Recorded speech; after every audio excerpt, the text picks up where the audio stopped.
শহীদ ক্ষুদিরাম কলেজে অধ্যক্ষ ও পরিচালন সমিতির বিরোধ তুঙ্গে। অধ্যক্ষকে ডিসচার্জ করল পরিচালন সমিতি। কামাখ্যাগুড়ির শহীদ ক্ষুদিরাম কলেজের অধ্যক্ষ ও পরিচালন সমিতির বিরোধ তুঙ্গে। অধ্যক্ষকে ডিসচার্জ করল পরিচালন সমিতি। কুমারগ্রাম ব্লকের কামাখ্যাগুড়ির শহীদ ক্ষুদিরাম কলেজের পরিচালন সমিতির সঙ্গে অধ্যক্ষের বিরোধ চরম পর্যায়ে পৌঁছল, যার ফলে অধ্যক্ষের 1 বছরের প্রবেশন পিরিয়ড পার হওয়ার পরেও তার সার্ভিস কনফার্মেশন না করে ডিসচার্জ করে দেওয়া হল। বিষয়টি নিয়ে শোরগোল পড়েছে কলেজে। জানা গিয়েছে 2024 সালের 8ই এপ্রিল শহীদ ক্ষুদিরাম কলেজের অধ্যক্ষ পদে যোগ দেন জলপাইগুড়ির পিডি উমেন্স কলেজের অধ্যাপক ড শ্যামল চন্দ্র সরকার। 2025 সালের এপ্রিল মাসে তার 1 বছরের প্রবেশন পিরিয়ড শেষ হয়, কিন্তু তা সত্ত্বেও কলেজের পরিচালন সমিতি অধ্যক্ষের সঙ্গে বিরোধের জেরে তার সার্ভিস কনফার্মেশন করেনি। মঙ্গলবার কলেজের পরিচালন সমিতির জরুরি সভায় তাকে ডিসচার্জ করে দেওয়া হয় এবং কলেজের বাংলা বিভাগের অধ্যাপক স্মৃতিকান্ত বর্মনকে টিআইসি পদে দায়িত্ব দেওয়া হয়। বুধবার সকালে এসে ড শ্যামল চন্দ্র সরকার দেখেন কলেজ খোলা থাকলেও অধ্যক্ষের ঘর তালা মারা রয়েছে, তাই তারা অধ্যক্ষের ঘরে ঢুকতে পারেননি। পরে তিনি কলেজের অফিসে এবং টিচার্স কমন রুমে বসে কলেজ থেকে চলে যান। এদিকে বাংলা বিভাগের অধ্যাপক স্মৃতিকান্ত বর্মন তিনি টিআইসি পদে দায়িত্ব নিয়েছেন।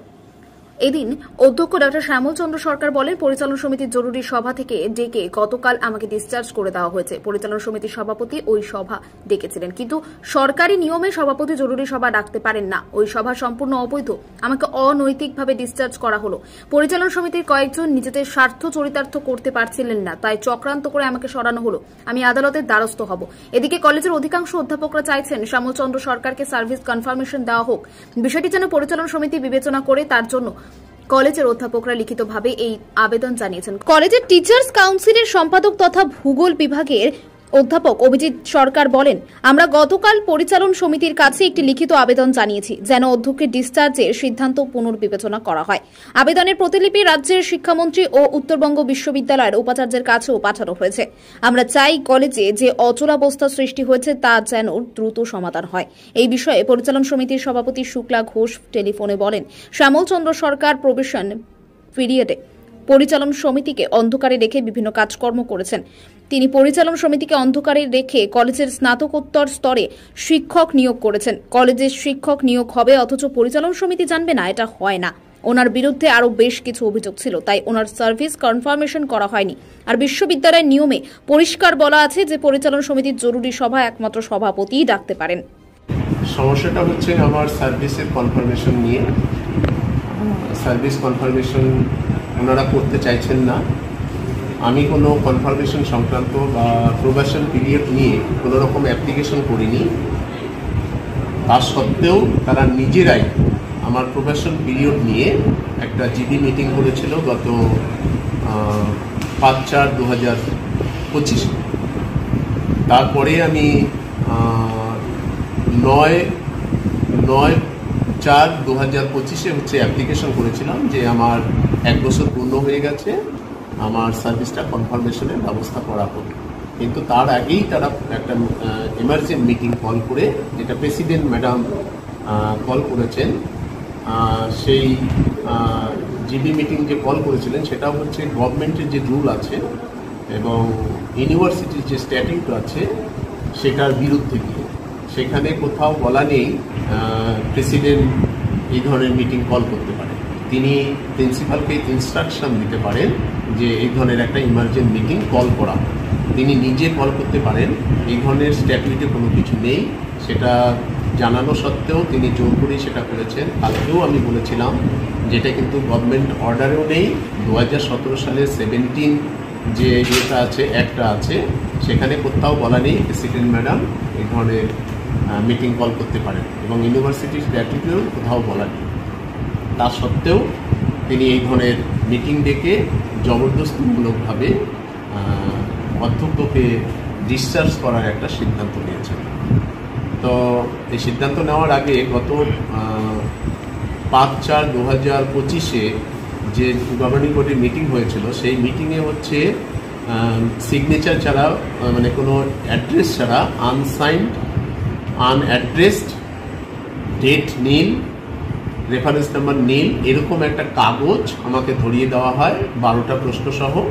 সাথে একটা জিডি রেজুলেশন করা হয়েছিল যে এই যে কোশ্চেনগুলো দেওয়া হলো সেটার উত্তরটা হচ্ছে 20/5/2025 মধ্যে দিতে হবে এবং তার প্রবেশন পিরিয়ডটা 9/4/2025 থেকে 8/5/2025 পর্যন্ত 1 মাস পর্যন্ত এক্সটেন্ড করা হলো।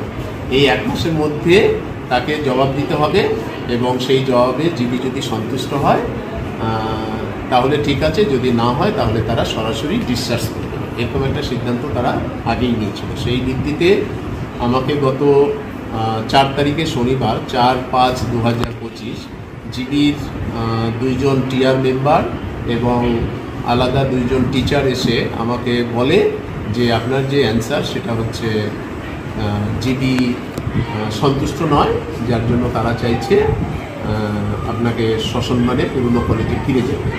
আমি সেখানে অপোজ করেছিলাম যে এইভাবে তো বলা যায় না, এইভাবে সিদ্ধান্ত নেওয়া যায় না।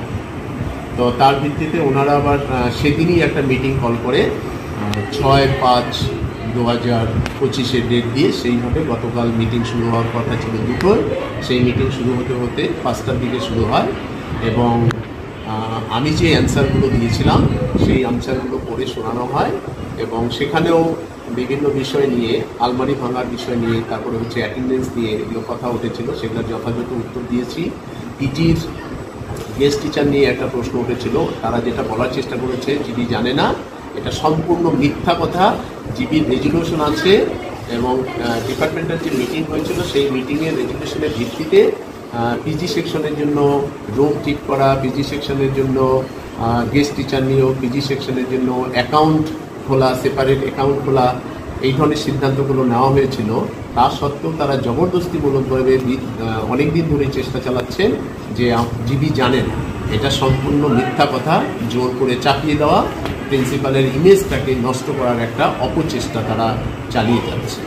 এবার এই সমস্ত কারণের পিছনে যেটা মূল উদ্দেশ্য, তারা কিছু অনৈতিক কাজ করতে চাইছেন যেগুলোকে আমি বাধা দেওয়ার চেষ্টা করছি এবং কলেজের পঠন পাঠন, অ্যাটেন্ডেন্স সব কিছু যাতে ঠিকঠাক চলে তার চেষ্টা করছি। এই জায়গায় কিছু কিছু টিচারের বেশ কিছু গাফিলতি আছে, আমি অফিসিয়াল ডকুমেন্ট দিয়ে সেটাকে আমি প্রমাণও করে দিতে পারবো। অফিসে রয়ে গেছে সেই সমস্ত ডকুমেন্টগুলো, তাদের অনুপস্থিতি বা তাদের যে কার্যকলাপ তার প্রমাণগুলো আমার কাছে আছে, অফিসে রাখা আছে, এমন যেগুলো হচ্ছে ভীষণ আপত্তিকর, অন্যায়। একজন শিক্ষক অধ্যাপকের সেই কাজগুলো করা ঠিক নয় এবং সেগুলো যে ঠিক নয় এটা যখন আমি বলছি তখন জিবির সেই ডিপিআই নমিনি, গভর্নমেন্ট নমিনি, তিনি এসে আমাকে উল্টো ধরছেন, এখানে কেন সিএল করলেন, এখানে কেন এটা করলেন, এই ধরনের অভিযোগগুলো তুলছে। এবং ওপেন জিপির মিটিংয়ে আমি বলেছিলাম যে আমি যখন একজনকে অ্যাবসেন্ট করলাম তার তো নিশ্চয়ই কোনো কারণ আছে, সে 7 দিন ধরে কলেজে আসছে না, একটা গুরুত্বপূর্ণ মিটিং আছে সেই মিটিংয়েও আসেনি, সেই দিনটা আমি শুধু সিএল করেছি। এবার তা যদি না করি বাকি যে টিচাররা আছে তারা এসে তো আমাকে ধরছে যে উনি আসছেন না, উনি না এসে যদি পার পেয়ে যান তাহলে আমরাও আসবো না। এই ধরনের প্রতিবন্ধকতাও তৈরি হয়, যার জন্য সেটা সিএল করতে হয়েছে। এবং না, এটা কোনো সিএল করতে পারেন না, হয়তো আপনাকে বলে গেছে বাড়িতে গেলে তো ছুটি হবে। হ্যাঁ, তখন আমি বলেছিলাম যে আপনি কেন অন্যায়কে প্রশ্রয় দিচ্ছেন? আপনার কাছে যখন গেল যে প্রিন্সিপাল একজনকে সিএল করেছে, আপনি কেন বললেন না যে প্রিন্সিপাল যেটা করেছে ঠিক করেছে? আপনি তাকে প্রশ্রয় দিয়ে, অন্যায়কে প্রশ্রয় দিয়ে আপনি আমাকে এসে বলছেন এটা কেন সিএল করা হলো? হ্যাঁ, এখানে আপনি প্রমাণ করার চেষ্টা করছেন principal is nothing, all are you. এটাই, এই কথাটা প্রকাশ্য জিবি মিটিংয়ে আমি বলেছিলাম। সেখান থেকেও হয়তো তার একটু রাগ হতে পারে এবং যখন তখন তিনি আমার অনুপস্থিতিতে কলেজে এসে চেম্বারে বসে বিভিন্ন অধ্যাপকদের নিয়ে, অফিস স্টাফকে নিয়ে বসে খোশ মেজাজে আলোচনা, কলেজের রেজিস্ট্রার আছে সেগুলোকে হাত দেওয়া, যেগুলোকে হাত দেওয়ার কথা নয়, টিচারদের অ্যাটেন্ডেন্স রেজিস্টার আছে সেগুলোতে তিনি ধরে ধরে নিজে কখনো লালকালি দিচ্ছেন বা সেই দিন যিনি টিআইসি থাকছেন তাকে দিয়ে লালকালি দেখাচ্ছেন, লালকালি দেওয়াচ্ছেন। এই কাজগুলো তিনি করেছিলেন এবং এগুলো আমি বলেছিলাম এই কাজগুলো আমার অনুপস্থিতিতে তো এগুলো লালকালি দেওয়াটা ঠিক নয়, এটা তো আমাকে অবজ্ঞা করা হচ্ছে, এটা তো আমি অস্বস্তিকর পরিবেশে পড়ে যাচ্ছি। এইভাবে তাকে রিকোয়েস্ট করেও অনেকবার বলেছি তার সত্ত্বেও তিনি এই ধরনের কাজগুলো কিন্তু দীর্ঘদিন ধরে করেই যাচ্ছেন। টিচারদেরকেও কে ক্লাসে আসলো না আসলো তিনি রুটিন নিয়ে ক্লাসে ঘুরিয়ে, এটা একটা ভালো দিকও আছে, কিন্তু তার একটা যেটা বেছে বেছে কাউকে ডোমিনেট করার চেষ্টা করে। এই আমাকে ধরেই একদিন বলছে চলুন যাই অমুকে দেখি, তাকে একটু টাইট দিয়ে আসি, একটু করে দিয়েছি, এই ধরনের ডোমিনেটিং মনোভাব নিয়ে তিনি কাজকর্ম করছেন। এবং স্যার টিচার যারা আছে তাদের গভর্নমেন্ট রুল অনুসারে আছে, তারা প্রতি সপ্তাহে 15 ঘন্টা কাজ করবে। এখানে তাদের তরফ থেকে একটা রিকোয়েস্ট এসেছিল যে আমরা 5 দিনের বদলে 4 দিন আসবো এবং 11টা থেকে 4টা পর্যন্ত আমরা কলেজে থাকবো। তাহলে 4 দিন আসছে, তারা যে 11, 12, 1, 2, 3, 4, 6 ঘন্টা করে কলেজে থাকছে, সেক্ষেত্রে কিন্তু তার 4, 6, 24 ঘন্টা নাকি 12, 1, 2, 3, 4, 5 ঘন্টা, মানে 4, 5, 20 ঘন্টা। যেখানে গভর্নমেন্ট রুল আছে 15 ঘন্টা, সেই জায়গায় তারা 20 ঘন্টা কাটাচ্ছে। এবং সেটা ভার্বালি আলোচনা করে তাদেরকে বলা হয়েছিল যে ক্লাস চালাতে গিয়ে ডিপার্টমেন্টের যদি কোনো রকম অসুবিধা না হয় তাহলে এটা করা যেতে পারে, কিন্তু যখন আমি প্রয়োজন বোধ করবো তখন আসতে হবে, এবং আমি যদি দেখি যে তোমরা ঠিক মতো আসছো না তাহলে কিন্তু পূর্বের অবস্থায় ফিরে আসতে হবে। এইভাবে একটা মৌখিকভাবে বলা আছে, সেটাও একটা অভিযোগ তুলেছে যেটা হচ্ছে ভিত্তিহীন, এবং গভর্নমেন্ট যে অর্ডার আছে সেই অর্ডারের বিরুদ্ধে তিনি কথা বলছেন। তো এই সমস্ত কারণগুলো হয়তো তাদের কাছে মনে হয়েছে, কিন্তু এগুলোর কোনো কারণ নয়। এটা হচ্ছে মানে চাপিয়ে দেওয়া কতগুলো কারণ। এটা আমরা যদি কারো এটা মনে হয়, সেটা আমরা কলেজের ব্যাপার, এখানে আমাদের ফ্যামিলি সবার প্রয়োজন আছে, জিবির প্রয়োজন আছে, টিচারদের প্রয়োজন আছে, সবারই প্রয়োজন আছে, সবাই মিলে আমরা আলোচনা করেই সেটা মেটাতে পারি। কিন্তু সেটা না করে তিনি একটা 1 বছরের মাথায় এই সমস্ত ইস্যুগুলো ধরে এনে তিনি বলছেন এই সমস্ত অ্যান্সারগুলো যদি স্যাটিসফাইড না হয় তাহলে হচ্ছে তাকে বিশ্বাস করে দেওয়া হবে।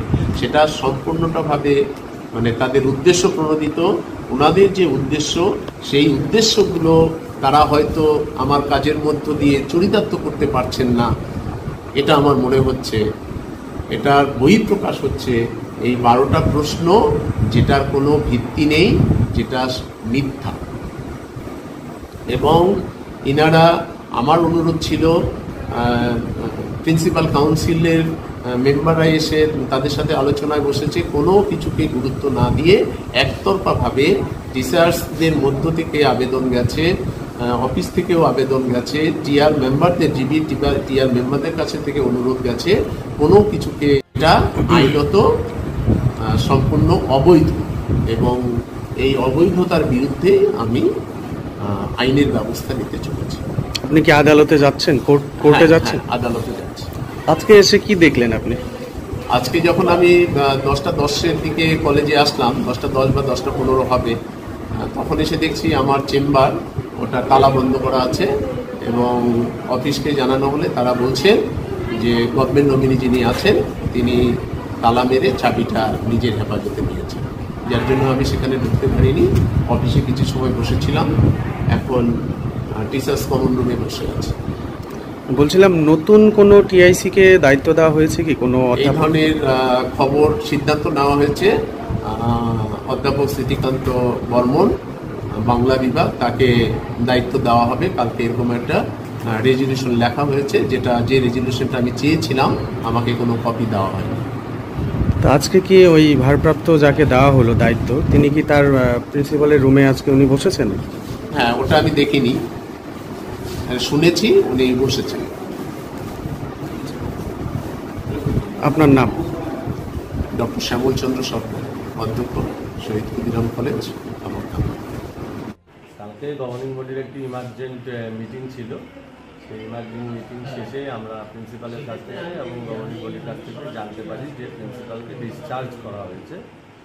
তো সেই পরিপ্রেক্ষিতে আমরা কলেজে কালকে যতজন উপস্থিত ছিলাম তাদের মধ্যে দেখি রাত্রে যখন প্রায় 8টা বাজে, আমরা প্রায় 27 জন শিক্ষক এবং অশিক্ষক কর্মচারী সবাই মিলে আমরা গভর্নিং বডির কাছে একটা প্রেয়ার দিয়েছি যে এই যে প্রিন্সিপালকে ডিসচার্জ করার এই যে সিদ্ধান্তটা, সেটাকে যেন পুনর্বিবেচনা করা হয়। এই পুনর্বিবেচনার আবেদন জানিয়ে আমরা গভর্নিং বডির কাছে একটা আবেদন জানিয়েছি, এবং আমরা তার কপি আমরা মাননীয় শিক্ষামন্ত্রী হ্যাঁ, ভাইস চ্যান্সেলর থেকে শুরু করে আমরা সর্বত্র এই কপিটি আমরা মেল করেছি যেন এই বিষয়ে যথাযথ উপযুক্ত ব্যবস্থা নেওয়া হয় এবং কলেজে যে একটি অচলাবস্থার সৃষ্টি হয়েছে সেই কলেজের এই অবস্থার জন্য দ্রুত সম্পন্ন হয়। কারণ আমরা জানি সবাই উচ্চ মাধ্যমিকের আজকের রেজাল্ট সামনে, বিশাল ভর্তি প্রক্রিয়া রয়েছে, এইগুলো কোনোটাই যেন বিঘ্নিত না হয় সেই জন্য আমরা সরকারের উপযুক্ত পদক্ষেপ আহ্বান করছি। আপনার নাম এবং দায়িত্ব? আমি অভিজিৎ সরকার, শহীদ ক্ষুদিরাম কলেজের ভূগোল বিভাগের অধ্যাপক এবং বর্তমানে টিচার্স কাউন্সিলের সেক্রেটারি।